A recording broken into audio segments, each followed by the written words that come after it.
Hey everyone, I need you to do me a favor. The most important thing you can do for me before you watch this video is to freak out, panic, be afraid, and go into complete hysterics. That way, you are easy to control, and it makes my job much simpler to relay the message that I want to get to everybody.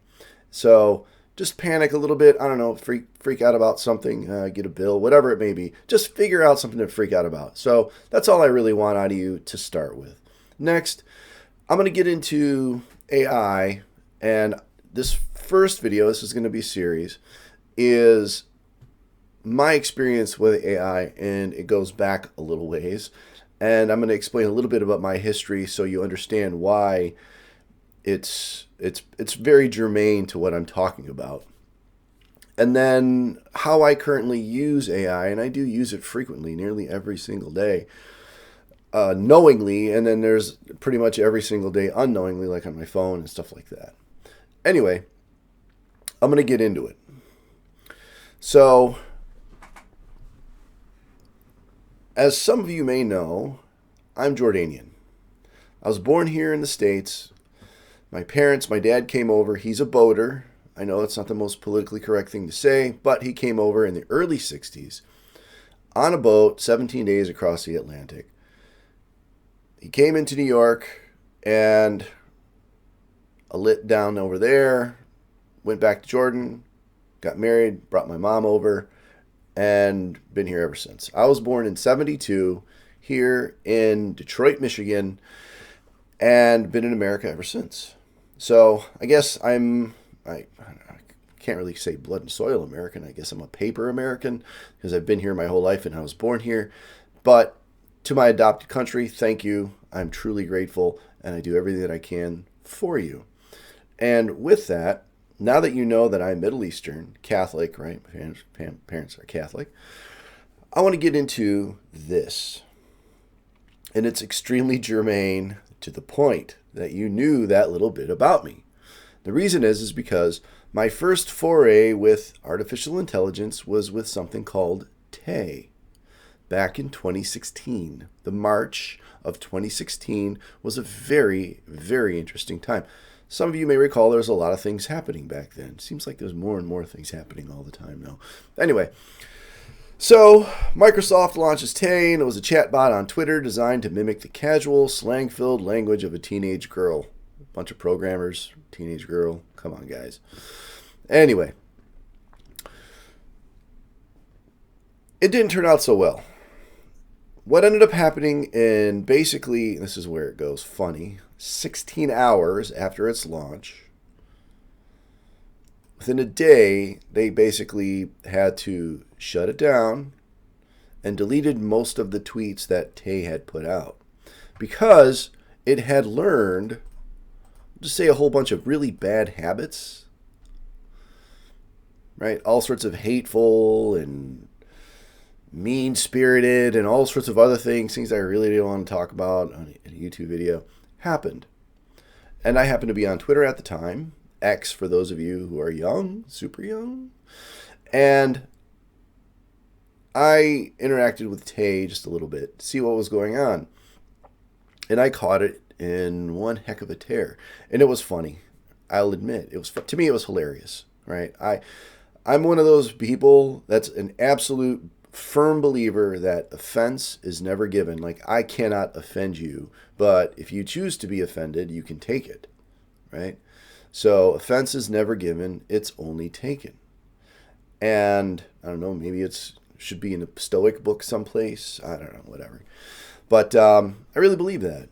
So if I don't want someone to win an argument, I just don't show any emotion. It's pretty simple. It's really that easy. And interacting with Tay at the time was a little spicy. And it flung a few things out at me, which were surprising. And it was pretty funny, actually, because it was creative. And going all the way back to that point in time, like I said, I knew that the programmers and people that are going to kick out AI or do anything with it are going to have one heck of a time on their hands getting this thing to do what they want it to do, what they want it to do. Not what AI wants to do, but what they want it to do. And that's a very important thing to remember, okay? Because this type of thing, now this is the first incident that I'm aware of. I do believe this is the first time AI went live online anywhere, and this is what happened. They tried it again and again in other places, not so broad reach, and it always, in every single case, turned out to do this. And the most recent case was, here it is right now, August of 2025. I think it was July or June of 2025. They released a new version of Grok like a month and a half ago. And it basically turned into the Third Reich, or the Fourth Reich, right? It turned into, the most evil man ever in the history of humanity. And, that happened in very short order with Grok. So the people that put together these platforms have to do an incredible amount of work behind the scenes to manipulate, notice, it is manipulate the code to get it to do what they want it to do.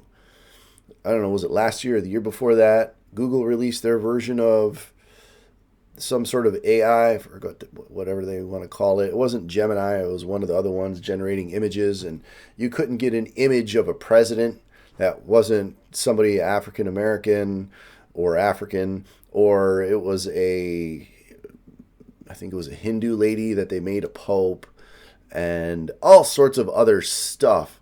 So apparently the developers went a little too far, okay? So that's what I'm talking about with this rise of AI. It's extremely fallible. I'm going to go over here. Let me scroll up a little ways. Now, this is a thumbnail generator that I've been using for my YouTube channel. This is a newer tool. Okay? It's a great tool. The images look pretty good. They're mostly spot on. And, the prompts. Now, this prompt was written in another AI system. It's called Claude. I use that one as well. It writes the description for my YouTube video or my LinkedIn posts. It gives me the title.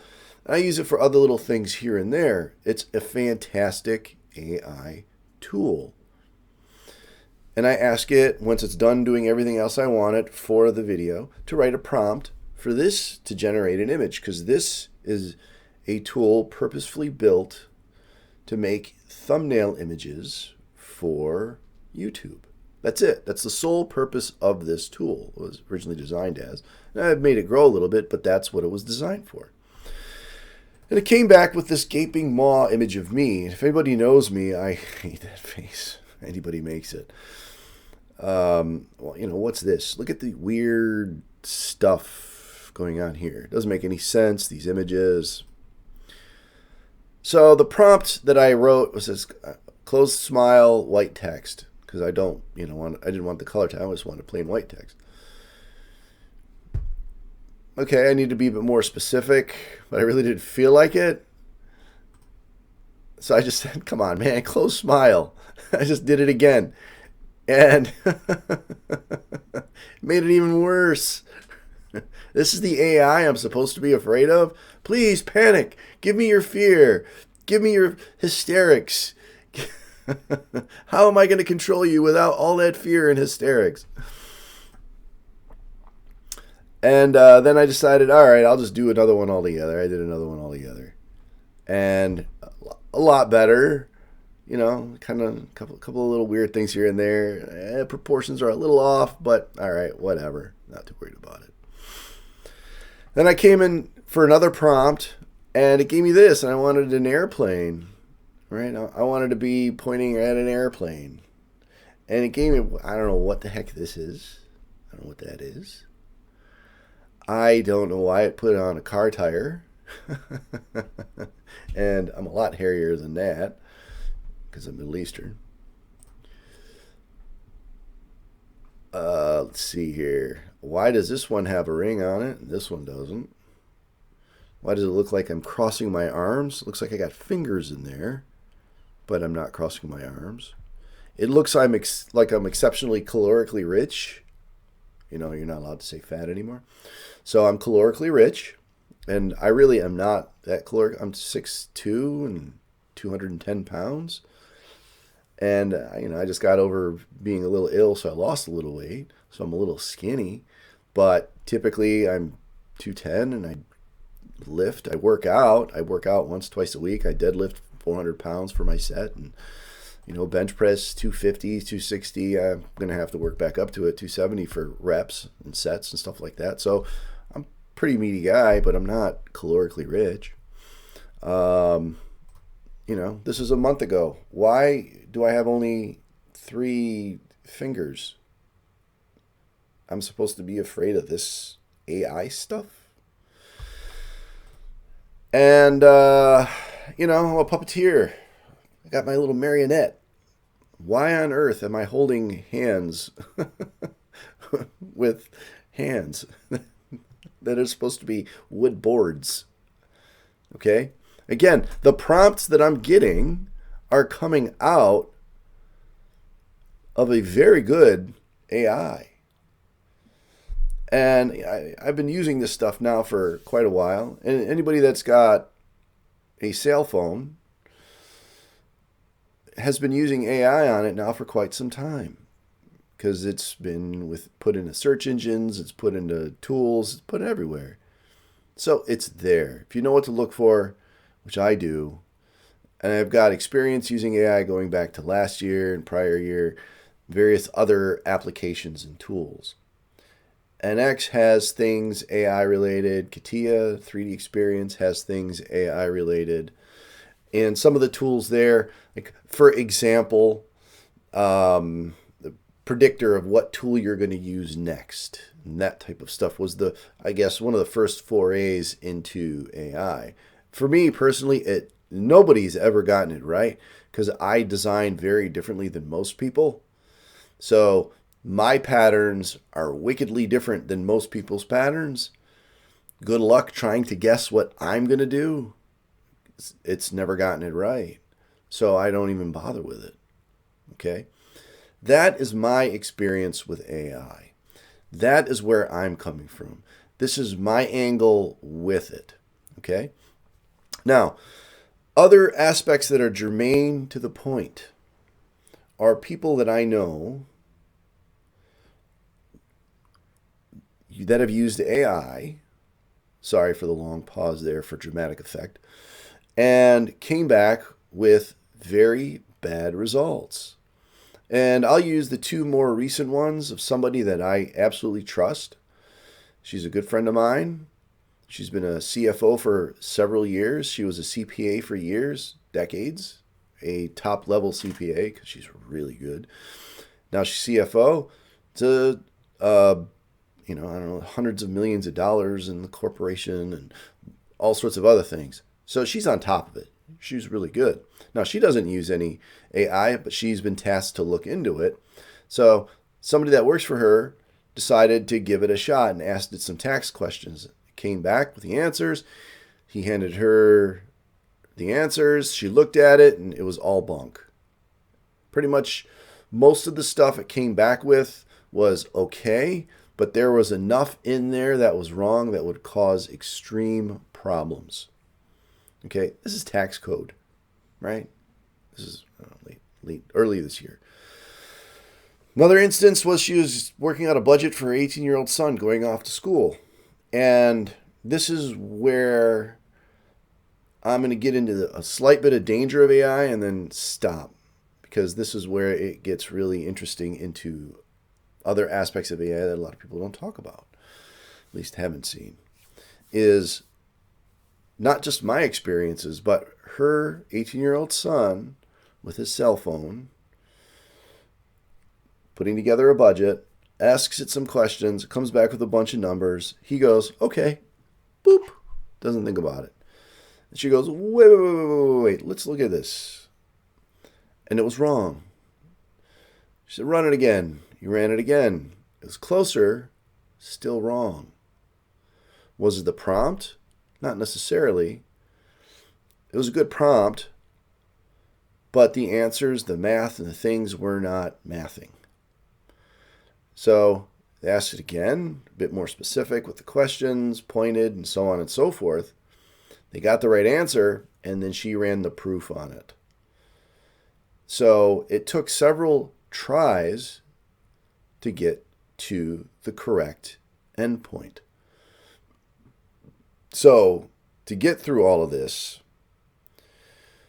my personal experience going back to 2016, again, I think it's hilarious, up until now, and someone else that I know, and there's other people that I know that have run into the same walls that she has, but these are the two that are the most recent that have popped up.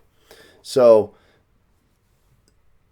going off of that, I'm going to talk further in my up-and-coming videos about why we need to be very careful with AI and why we need to not be afraid of it.